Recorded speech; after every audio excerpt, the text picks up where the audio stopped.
राज्य शासनाने पहिल्याच आदेशामध्ये स्पष्ट नमूद केले होते की ज्या महिला आधीपासून इतर शासकीय योजना किंवा लाभ घेत आहेत त्यांनी लाडक्या बहीण योजनेत अर्ज करू नये।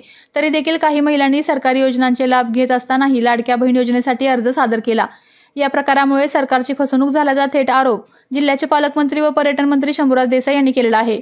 दरम्यान पात्र लाभार्थ महिलांनी लाडक्या बहीण योजनेअंतर्गत 2100 रुपये लवकरच योग्य वेळी मिळतील असे आश्वासन मुख्यमंत्री देवेंद्र फडणवीस यांनी दिल्याचेही मंत्री देसाई यांनी स्पष्ट केले आहे।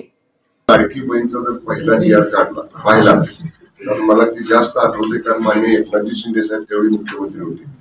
त्याच्यामध्ये आपल्याला दुहेरी लाभ घेता येणार नाही हे स्पष्ट पहिल्या GR मध्ये आपण नमूद केलेलं आहे। दुहेरी लाभ म्हणजे काय की इतर कुठल्या योजनेतला तुम्ही लाभ घेत असाल तर लाडकी बहीण योजनेचा लाभ घेता येणार, या अगदी पहिल्या GR मध्ये आहे।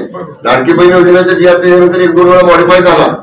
त्यामुळे आता समजा मी सरकारी कर्मचारी आहे किंवा सरकारी मानधन घेते एखादी महिला आणि ते घेताना दुसऱ्या बाजूला जर तुम्ही परत लाडकी बहीणचा लाभ घेतला तर ते योग्यच नाही ना, GR ला सोडूनच आहे। इथेच म्हणजे ते सरकारची फसवणूक आहे। त्यामुळे असं होणार नाही।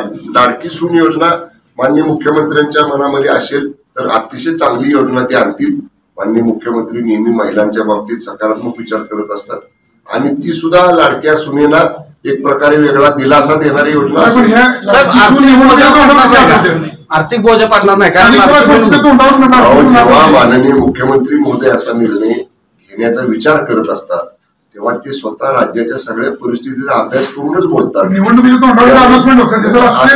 असं काय नाही, तुम्ही विधानसभेला सुद्धा असंच म्हटलं, 200+ गेलो आम्ही। देणार म्हणून सांगितले सीएम साहेबांनी, योग्य वेळी देणार, योग्य वेळी देणार। आपले सहकारी संजय सगळ्यांचा निधी अनेकदा वळवण्यात आलेला आहे। त्यामुळे